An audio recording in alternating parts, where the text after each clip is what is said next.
The Science of Getting Rich Remixed. Chapter 11. Acting in the Certain Way. Thought without action is a ghost. It drifts but never lands. Wallace waddles seated straight. Riches do not come by sitting with folded hands and a head full of desire. Thought creates, yes. Faith directs, yes. Gratitude magnetizes, yes. But only action receives. And here's the catch.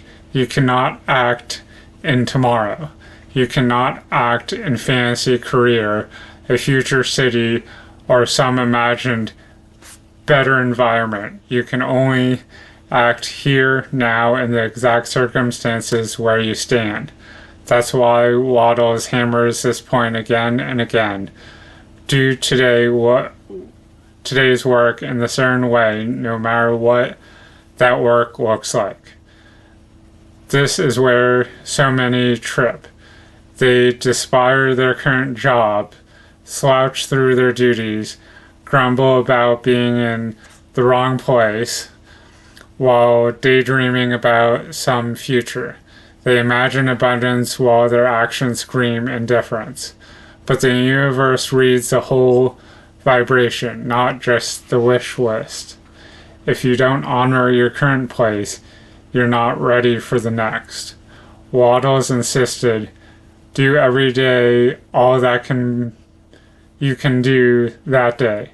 Do each act in a successful manner. That's not just advice, it's law. Half-hearted efforts today sabotage tomorrow's vision.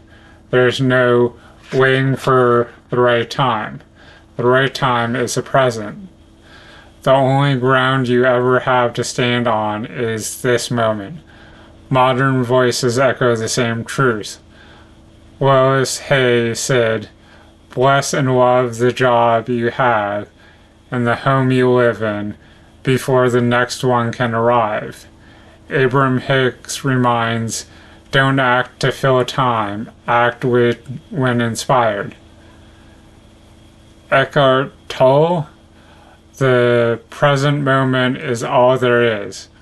Different teachers, same message. The certain way is always now. My pandemic story. For me, this principle became real in Guam and Spain. While most of the world was locked down, my business carried me across oceans. Presidential suites that once hosted dignitaries stood emptied, and I was handed the master keys. Resorts that charged $1,000 a night were mine to walk freely. I swam with tropical fish in waters few outside had ever touched, and I was paid handsomely to be there. Why? Because my work, providing technology and Wi-Fi, creates value people crave. Guests want to FaceTime their families, stream funny cat videos, share their moments instantly. I make that possible, and so the universe arranged it all for me. But here's a deeper truth. None of it worked without worthiness. I had to believe I deserved the luxury, the pampering, the first-class life. I had to ground myself in the present and ask, how does this feel? It felt like comfort, extravagance, vivacity, and the more I anchored into those feelings while doing my work with excellence, the more the universe said yes, more for you. That's what it means to act in the certain way. I don't just install access points and troubleshoot networks. I tell myself a magnificent story. I am the best in the business because I love my life. I love serving my clients, and I love that thousands down the road will benefit from my work. The story carries me through long days, endless video calls, airport delays, even stolen luggage. It transforms routines into rituals, work into worship. Modern proof. Indra Nooyi, who rose from modest beginnings in India to become CEO of PepsiCo, embraced this law. She didn't start at the top. She worked ordinary roles, product manager, strategist, even receptionist duties in her early career. Instead of despairing those roles as beneath her, she brought excellence and full presence to each one. She acted in a certain way where she was, and that posture became the foundation for her rise to one of the most powerful business leaders in the world.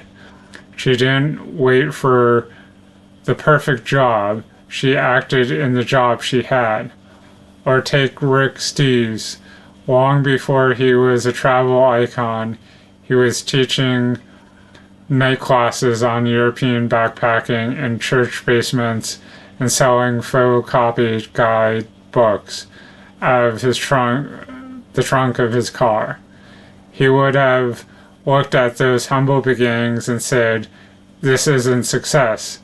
Instead, he poured himself into the work, acting as if every student, every class, every scribbled travel tip was worthy of his best.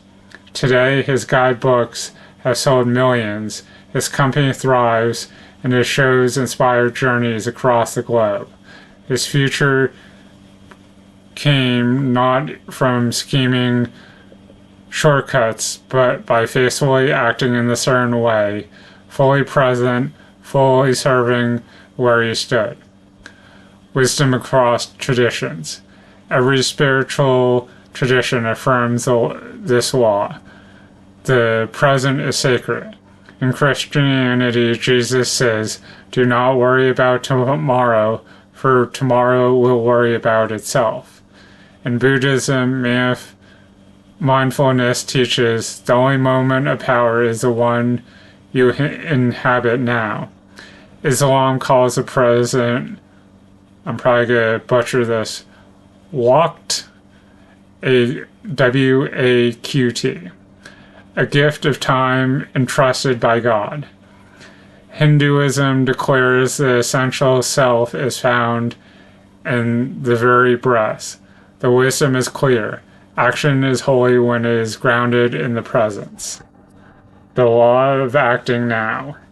Here's the thread tying Waddles, Guam, Nooyi, and Steves together. Act in the certain way where you are. Do not despise your beginnings. Do not wait for conditions to be ideal. Do not treat today's work like a throwaway. Every present duty, no matter how small, is spiritual's canvas. The law is absolute. The thought brings the thing, but only action receives it. What to do next? Audit your story. Take one task you usually dread. Emails, commuting, housework, and rewrite the story you tell yourself about it. Instead of, "This is draining," say, "This is me providing value. This is God's work through my hands." Do this with one task for a week. Notice how your energy shifts. Ground into feeling. Pick one daily moment, morning coffee, driving, or brushing your teeth, and ask, "How does this feel?" Anchor into sensations of comfort, luxury, peace, or vitality. Let your present moment become the seedbed of future abundance. Practice this 3 times daily. Live your worthiness. Each time you receive something, a compliment, a tip, an upgrade, practice receiving it without apology or deflection. Whisper to yourself, "I deserve all good things." Track how many times you do this in 1 week. Spark query. Why is it that every time I act in faith and worthiness where I am, I attract even greater opportunities to serve and receive? So hopefully you found some value out of chapter 11, acting in the certain way from the science of getting rich. Thanks and have a good day.